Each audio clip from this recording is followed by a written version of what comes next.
Hey y'all, I just got done walking on the treadmill and I thought I'd come talk to y'all about something that I've been talking to two or three people about this week, which is organizations in GitHub and your organization structure.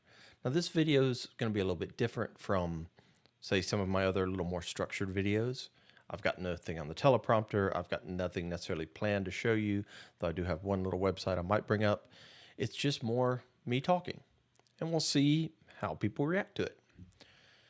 So in GitHub, you have your enterprise, and then in your enterprise, it can be broken into organizations, and then the organizations contain one or more repositories. So one of the things that a lot of people seem to struggle with is how many organizations do we need? How do we organize those organizations? What are some of the things we should consider when structuring our GitHub? And there's several different ways you could potentially do it. I won't say that any of them are necessarily the 100% correct way, but all of them do have some pros and cons, and I do have some personal preferences on what I have seen work better for people in certain situations. Now, before we talk about that though, I'll introduce you to one of my cats. Yes, this is Milo, named after the cat in the movie Milo and Otis, because he looks like the cat in the movie Milo and Otis. Milo is one of my rescues. We found him about 10 years ago or so. Yes, thank you. He's saying, put me down. So, all right, I'll let you go back to sleep. I just thought I'd introduce Milo. That's his chair, where he likes to hang out. All right, so we're talking organizations, right? So first, let me point you to a quick little resource, and I'll link to this down in the notes as well on the video. But GitHub has this whole section called resources.github.com, and we have these things called learning pathways. And specifically, if you go to the administrative and governance for GitHub Enterprise pathway, we've got some good information here on how to structure organizations. So for example, if we go into that learning pathway, we've got a section here on strategies for using organizations in GitHub Enterprise Cloud. And if we look at what we've got here,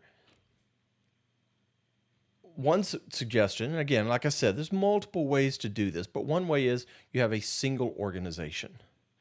Now, what's some of the benefit in having a single organization? Well, one thing you have to understand about organizations is they are a communication and a collaboration boundary. And what I mean by that is in organizations is where you define your teams. And so if you have multiple organizations, you have to define teams, the same team in multiple places. You also can't mention a team in an issue or a pull request across organizations. So having one organization means everything's in one place. We've got one team.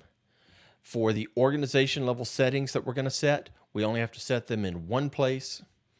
And so it makes administration in some respects a little bit easier.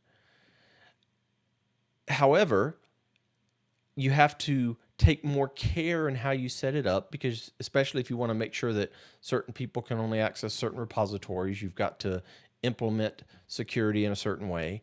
And that can lead to a little administrative overhead. But in general, the ideal situation, in my opinion, one organization. In reality, that doesn't work for very many people. So another potential option that we recommend, and this is kind of the option that I see at a lot of people, is this idea of 3 or 4 different organizations. So for example, they'll have a primary organization where most of the stuff goes. Then they might have another organization for super top secret kind of things, where they can have different types of security on that organization and lock things down a little bit more. Then you usually have a sandbox organization, which is kind of loosey-goosey with the rules, so developers can try things out, experiment. And then finally, an organization to put archived repositories in, just so you have them all in one place. So this pattern of I've seen anywhere from 2 to 5 organizations. It's what I see a lot of customers go with. And it works relatively well because a majority of your repositories are still in that main organization. And again, there's all kind of organizational level settings that you can set to secure things. That's a whole nother couple hour video probably to go through all of that. But then you also have the super secret organization, and you have, a sandbox where developers can play as well. I've seen that work really well. This also works really well to help promote inner sourcing, as does the one org to rule them all scenario. Both of these really can kind of help promote that inner sourcing and that communication and that collaboration that GitHub is known for. Now, the third way that this documentation mentions is I've seen companies break their organizations down by, say, portfolio. They might break it down either by major applications, or they break it down by business units. I really don't like the idea of business units because, if the business unit goes away or undergoes a rename, or breaks into multiple other business units, then if you're going to really try to keep that structure, you're going to have to go through some sort of migration and updating, which, depending on what you've done, may or may not be a little bit difficult. But this is what I see a lot of companies when they come in initially do. They want to break things down by business unit, or they want to have organizations for applications. I usually try to steer them away from this, but for some companies, it works for what they're trying to do. It doesn't really help promoting like inner sourcing and all the good stuff that I feel GitHub allows you to do from a collaboration perspective, because you tend to make silos where only the people in that business unit can access this information. But it is a potential option. And I'd say the fourth option I've seen is what I, in a hopefully funny way, refer to as the Wild West, which is anybody that wants an organization gets an organization. If you're going to go that route, keep in mind that you might want to push organization maintenance at that point off onto the individual or the group that asked for that organization. Otherwise, you as a GitHub administrator are going to have a lot to do to try to fix these problems. Or not fix the problems, but to maintenance everything. I also recommend you have a lot of, or not a lot, but I recommend that you build some automation to help you with enforcing the rules that you definitely want to try to enforce across all the different organizations. I mean, at the end of the day, there's not really a right or a wrong way necessarily to set up GitHub, and you can always change it. Depending on what you're going from and going to, that might be a small undertaking. It might be a slightly bigger undertaking. I've seen both. I've helped customers with both.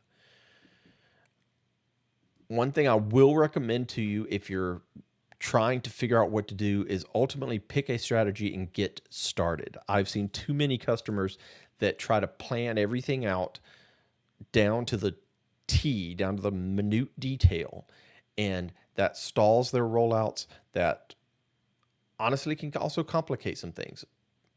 Approach this in a little more of an agile style, like we do development. Let's do some discussion, pick a method, and move forward, see what happens, and adjust as we need to adjust. Now, there's so much more to talk about around organizations and best practices on setting up the settings, and best practices on enterprise settings and repository settings.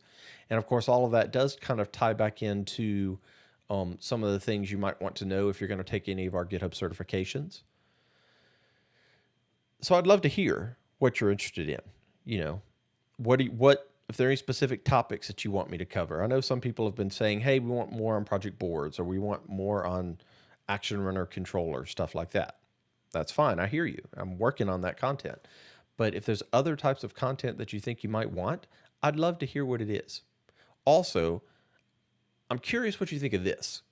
This is kind of a little more laid back, a little more relaxed, right? I'm just kind of talking to you and letting you know what I think and what I know, versus a lot of my other videos where I try to be a little more structured, because I'm trying to make sure I try to zero in as fast as I can on the points that I'm trying to make to give you that knowledge. So let me know what you think. Like this video, subscribe to the channel, leave me a comment. Let me know if you like this format of this kind of laid back talking, or if you want something more structured going forward.